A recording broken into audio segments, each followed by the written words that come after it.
расман муҳориба дар вазни сабук байни Зубайра Тухуго бо рекорди 25 ва Йоэл Альварес бо рекорди 19-3 рӯзи 12 феврал дар турнири UFC 284 дар Австралия. Ассалому алайкум дӯстон, хуш омадем ба шабакаи мо. Дар навори имрӯза оиди тозатарин ва муҳимтарин хабарҳо аз ҷаҳони ММА гап мезанем. барои пешравии канали мо лайк розер карда 3-4 калима комментария нависен. мо боша наворо нав ва аз ҳама ҷанговари ҷавонтарини UFC Раул Росас баъди дебюти худ дар UFC эълон карда гуфт ки чемпиони вазни худ Алҷеймин Стерлингро шикаст дода метавонад.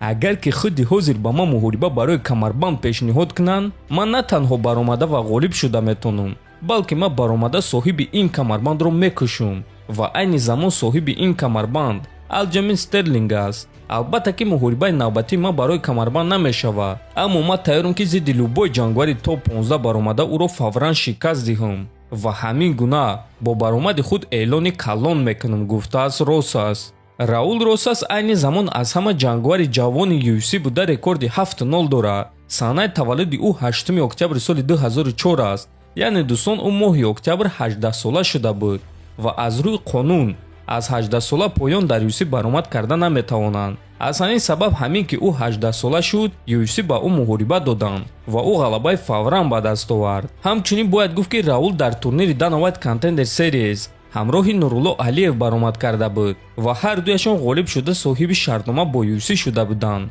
Раул дебюти худро бо муваффақ гузаронд. акнун мо шумо дебюти Нурулло Алиевро интизор мешавем ки бояд рӯзи 25 феврал баргузор гардад, зидди ки ҳозирашда расман эълон шудагӣ нест. дӯстон, 7 соат пеш яке аз беҳтарин ҷангварони тоҷик, ҷангвари бебоғ ва ҷавони тоҷик Самандар Муродов дар саҳифаи расмии UFC.com ба қайд гирифта шудааст. чӣ гунае ки мебинем ташкилоти UFC Самандар Муродовро дар саҳифаи расмии худ илова карданд ва акнун ӯ ҷангвари UFC аст. хотиррасон мекунем ки Самандар Муродов дар турнири роҳ ба UFC ғалабаи фавран ба даст оварда буд, аммо барои бо UFC шартнома бастан ба ӯ визаи амрикоӣ дар кор аст ки айни замон дастаи Самандар оиди ин чиз кор карда истоданд ва мо умедвор мешавем ки онҳо визаи амрикоиро ба даст оварда соҳиби шартнома бо UFC мешаванд. Самандар Муродов дар вазни нимёна, яъне 77 килограмм баромад мекунад. ӯ 23 сола буда рекорди 8-0 дорад ва ҳамчунин ӯ чемпиони пешинаи Eagle FC дар вазни нимёна буд. худи Самандар айни замон дар Тоҷикистон қарор дорад ва рӯзҳои наздик бо тоҷири машҳури тоҷик Раҳим Бобоҷонов вохӯрда чунин суханҳо навишт. ассалому алайкум бародарони қадрдон, ман мехостум миннатдории худро ба акаи Раҳим Бобоҷонов расонам барои диққат ва дастгирие ки ӯ ба ҳамаи варзигарони мо мерасонад. мо боша кӯшиш мекунем ки дар оянда боз онҳоро барои бовариашон ва имкониятҳое ки ба мо медиҳанд ноумед накунем, навиштааст Муродов. аммо боша дӯстон, ба Самандар Муродов муваффақият орзумандем ва баромади ӯро дар UFC интизорем. тобови ҷангвари вазни ним вазнини UFC Магомед Анкалаев баъди муҳорибааш дар турнири UFC 282 дар Инстаграм аввалин эълони худро карда чунин суханҳо навишт.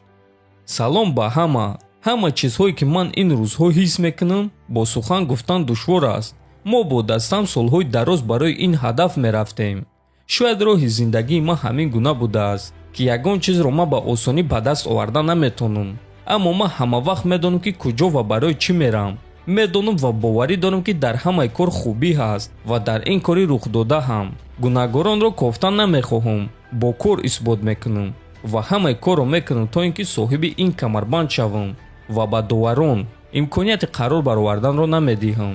бисёри шумо ба ман занг мезанед, менависем ва маро дастгирӣ карда истодаем ва ба ҳамаи шумо ташаккур гуфтан мехоҳам, ба ҳамаи он нафароне ки маро мухлисӣ карда ғамхорӣ карданд. барои ман муҳим дастгирии шумо аст аз он чизе ки дар коғаз навишта шудааст, навиштааст Анкалаев.